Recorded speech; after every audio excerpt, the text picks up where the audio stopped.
Greetings, I am Lion. And I am Scandal. And let's play a game together. All right, so again, crowd mentality. Yes. Everyone laughs. Unreliable narrator or the truth? You decide. The new headline. Honestly, it's a good thing. And Clickbait. my apologies if this doesn't sound like we're trying to take this very seriously. Part of us, I believe, is we're trying to keep this kind of light because it is such a serious thing. And there's really not much to say of because from a story perspective, I get it on one level, but on another story perspective, if this is supposed to be a romance, let's date 4 other dudes. What the hell does that leave us with? This is really weird. Again, what I need to know and what I want to know in reference to where the story goes is, what does this add to the rest of the story? So I will be talking about that, and I believe my friend will as well. Yes. Once we get further along in the narrative, and we actually meet the people that we're supposed to, I quote, be dating, or that are the dateable options, the love interests. Because for me, I'm like, as far as writing goes, this should all play an important role. And maybe they're just trying to character build. But they're not doing a whole lot of world building, and they're not doing a whole lot of important character building, in my opinion. So I don't know what this is for. There's also the thing, though, too, like we've mentioned, you can imply this, and this can be basically illustrated to you through a different point. So if you guys ever read the book, or you could read the book, it's called Speak. Right? You don't actually ever get to see what happened, the thing of where this character refuses to talk. The character just sort of makes passing allusions to it and uses certain language about a person who basically, who did commit sexual assault upon them. Literally, not basically. That was what happened, and that's what the story is about. But they never start with that. They start with the aftermath of it, and they start with dealing with a lot of the issues around it. They start by going around it on an outside way to make you curious about the mystery that's that's in the middle of it. But also to show you what, I believe, what trauma looks like. Yes. They're really not showing you what's important. What they're doing is, your gatekeeping for whether or not this is real trauma isn't important. So we're not telling you what happened. Yes. What we're doing is showing you what this person is going through as the aftermath, the trauma they're experiencing. Yes. Because ultimately, I think when anyone gatekeeps for anyone else's experience, what they're trying to do is going, is your reaction reasonable? Right. And they're not really trying to hurt you, in my opinion, or say you're invalid. They're just trying to go, is this an overreaction or a reasonable reaction? Because they're trying to sort their reality and trying to figure out, basically they're just trying to figure out how to respond to it. In the same way that someone can see a bee and scream and going, it's going to murder us all, and then go into a hyperventilating fit. Right. 1, genuine hyperventilation, genuinely scared, real panic reaction, all okay. Right. 2, their words are unrealistic. 1 bee, even if it was a massively insane creature that wanted to sting you, could only literally sting one of you. Right. So there is an overreaction there, and people are going, I'm trying to understand what danger you were actually in. Right. And I feel like a lot of dismissiveness of going, that doesn't pass my gatekeeping, goes, oh, but I would have been safe from that, so you're overreacting. But they want to prove that they would be safe for that. Right. Or they're trying to go, my reality is understandable. To me, honestly, has mostly just been about basically shutting down a conversation of going, again, you need to pass a certain level of trauma in order for this thing to be okay for you to talk about it, scream about it, say anything about it, or whatever, where it's like, especially in regards to fantasy, right? And again, I'm speaking from my own experiences only. Right. Well, and again, for me, what I have seen and what I have mostly experienced in regards to gatekeeping is really mostly just about control, of going this isn't as big of an issue as you think it is. And it's like, for that person, it might be. I'm just going to look at my friend here real quick, just deadpan like The Office, and be like, feminism is done. Because someone has said that to them once, and there we are, the gatekeeping failed. It's okay. So, face turns red, everybody laughs. Fine.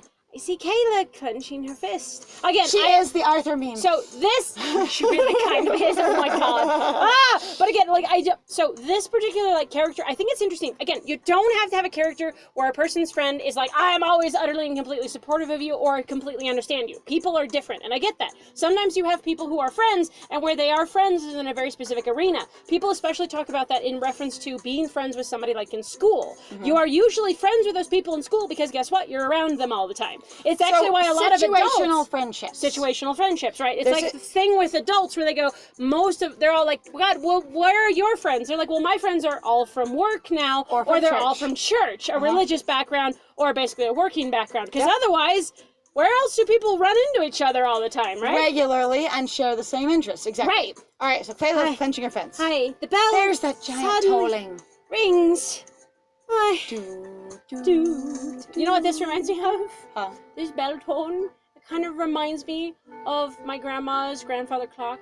Oh, it is one of those old grandfather clock kind of thing rings. Yeah. Like, cause so my grandma who is dead, Mimi, she actually had a grandfather clock. It scared the crap out of me. I see. Because it was down the hallway where I would sleep. And so you're listening to this bong. And it was a big old grandfather clock that was just down the hallway, and it was really cool. I still liked it. God, it was sometimes really scary. I just want to be like, hands up, who had a Mimi? Because I did. I know. Mimi was so common as freaking apparently like a grandma name. It was great. It saves me and Kayla, who is a second away from punching Jonathan. I guess that's saving.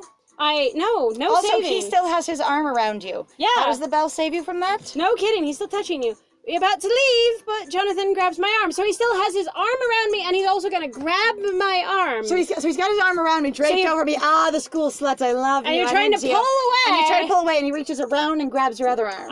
And pulls you back. So you're facing him now. Right. You're squished up against him. And it's an anime thing where he's got an arm around you. He's trying to do that wall pin, but against him in reverse. Do you want the rumor to go away? I gulp nervously. Kayla should actually punch him at this point. Kayla should just hurt him. I don't care. Well, you know what? If he's smashed up against you, obviously she can't get a good punch in. She could knee to the kidney, though. She could. She could kick him from behind. It's very true. Oh. I know there will be a price to pay. Or she could literally be like, at this point, what I will do is get the authorities, because what I understand is that in a high school where most of the attendees are minors, nude pictures are not allowed. So whether or not we're going to do anything legal at all, I know the authorities will be on my side, even if they can't stop the bullying and they're completely untrained always, because sometimes adults do not know what to do either, and that wasn't in their job description or wasn't in their training, or the management has failed them, or they're even just having a shit day that day. I like to be sympathetic to other employees of anything, because they're just people. They're not a mystical the teacher. They're a person. And some of those people are really competent and can help you, and some cannot. But they're all going to need to follow the legal rules of going, this is a naked person in a school full of minors. This is unacceptable. It's really inappropriate, actually. And so you're really going to be like, in that case, even if you can say, well, normally authority wouldn't help me, if you say, this nude picture is on everybody's phone and it's one of your students, they will need to address that. Yeah, absolutely. Even if they don't address the student. Yes. And it can go away. I know there'll be a price to pay. What do you want?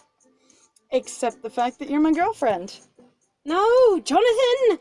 Is Kayla just watching all of this? No! Yes, apparently. She's just standing here watching this happen while she's sort of gently getting pushed along a bit, bumped into by the crowd leaving from the bell. Right. Everyone, I care completely what you have to say about this. We're all crowd mentality. Bell goes off. We are such a crowd mentality that we just all automatically go with the bell. We are the mob. Done. Right. I shake his hand off and leave him. And Kayla does what? I don't want him to think that he's won. I have to show him that I can't always get whatever he wants. Kayla stops me before we part ways. I don't feel like going to class. Let's skip class and go to my house. Sure. Oh, God. It's almost the end of high school. On the other hand, what does she have in mind?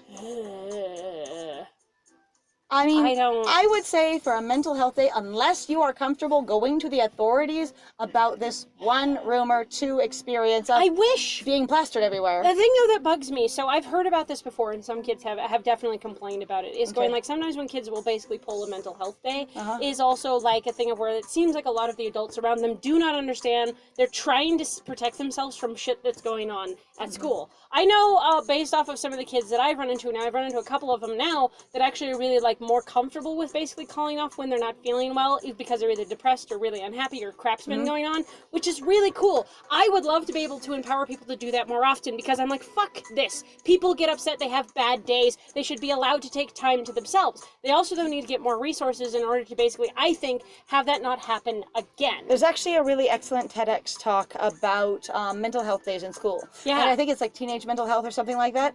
And it is literally about mental health days in public schools. And that the group she talks about actually did lobby in their state for the allowance of mental health and got it passed. And they're now working on getting it passed in other states in America. And it's a really interesting talk. But she talks about how mental health should be treated the same way physical health is, and how to address it, and how to functionally triage and treat it. Yes. Anyway, which would you like to do, O'Byrne? What would you yourself do? Are you duty bound, or are you going to follow along with Kayla's idea? Well, I mean, part of the thing is not only that, you've got basically a thought process of everybody at the school is against me. Right. Right. And then also trying to get away from Jonathan. And also it seems like the teachers are not really involved. Seems like no adults exist yet, except your daddy and your mythical Nana. Which is frustrating. I love a good mythical Nana. Because, like, a part of me is like, I don't know, try going to the principal's office and then maybe see about taking, I mean, like, going to the principal's office and going, I'm going home early, I'm getting harassed. And again, I think that it's realistic to some degree to not address, to not even have any of the characters think about getting adult help, because most stories directed at teens and juveniles suggest that all adults are incompetent, no one will ever help you, and they're all going to be against you. There's these foreign creatures, as well as a lot of teens and kids that I know, and I was one of them, are not, well, I mean, I actually got teaching more than most of them, but I was amongst them of going, they don't get taught how to use the adult authority figures in their lives. Now, there's this one thing that I've talked to a number of kids about, and especially since, you know, delving into like my own recovery through psychological pursuit and study, this experience of, because I've taught some volunteer art classes and things, but I've also just done some educational stuff, volunteer as well, where there's this experience of going, how to approach an adult. So by and large, a lot of adults, what they do is they see kids, if they're in a job dealing with kids, as a group. They don't see kids as individuals. Now, it's not that they don't mean to, but it's the same thing that happens sometimes with managers. You're seeing your whole team or your whole job because you have this one thing you're over. And yes, you know there are individual people components in it. So a lot of people find kids frustrating, kids annoying, kids whatever, hashtag not all kids. But the important thing is when you approach an adult and you go, hey, I need help, 90% of the time they're going to be like, this is another thing in my way that's making my day harder and stopping me from doing my job, that is getting you to do whatever you're supposed to do, if it's in school or something like that. Right. And what you need to do is then take a moment and like use their name, make eye contact, go, hi, I've got a problem, can you listen for a minute? You need to separate yourself out from the crowd and get their attention back into the moment rather than in their job position. One thing that I've talked a lot about to kids that are in school, and especially in reference to when I've done like babysitting in the past and stuff, is going, teachers are people, but they're people who are worried about keeping their jobs, doing well as an employee. They're thinking a lot about the big picture of how they're doing as an employee, not how you're doing as a kid, because they're trying to keep that job and trying to please their superiors, okay? And also it's a very stressful job because they're expected to control, to a degree, other people. And so it's very important. Almost like teachers don't have a lot of support anyway. Right. It's very important, if you need an adult's help when you approach them, to be in a calm fashion and know what you're talking about. So have a handle on what your problem is, and then go, hey, I need you to talk to me. And if you get dismissed, don't go, all adults are dismissed. Be like, hey, this is important. And some people will still not respond well, because I've heard a lot of people go, well, no adult will ever help you ever. Well, our resources are terrible, and going, a lot of it is your approach. I hate to say it, but so much of it is your approach. Whether or not you can get access to that person. All right, what are you going to do? I don't know. I am actually conflicted between the two, because part of me, so my own background would be you stay at school because that's what you do. You stay at school. And again, you talk to the adults, but I also had a very different background. So some people have talked about it in relation to basically the psychology of the basically level of entitlement that you grew up with, right? Okay. So I had more money than my good friend over here, Liz, did. And that very much, I think, shows in the way that sometimes we approach things. Now, I've gotten way more soft and basically, I must say, like, very hesitant with a lot of things, though, as I've gotten older, as time has gone on, because I've realized now that there are so many other adults that really have no goddamn idea what they're doing, and it's really terrifying sometimes of going like, I trust you! You're all a mess! You don't know what you're doing. And going, if I look to you for guidance, you can't give it to me. You can't, yeah, exactly. And going, I don't really know where to turn anymore. So I've lost a lot of that. But when I was a kid, there was a lot more of basically an entitled mentality of being like, I deserve to talk about this. These are my things about my body, my experience, my whatever. And the adults will help me. And the adults will help me. That's what they're there for. And also, though, I had a bunch of other issues that also interfered with that. And so, I don't know. So if you're thinking no stay at school, we could try no stay at school and see if she does then talk to a teacher. What if you say no stay at school and she then goes, I'm going to actually stay here and talk to the principal? What if we learn about that?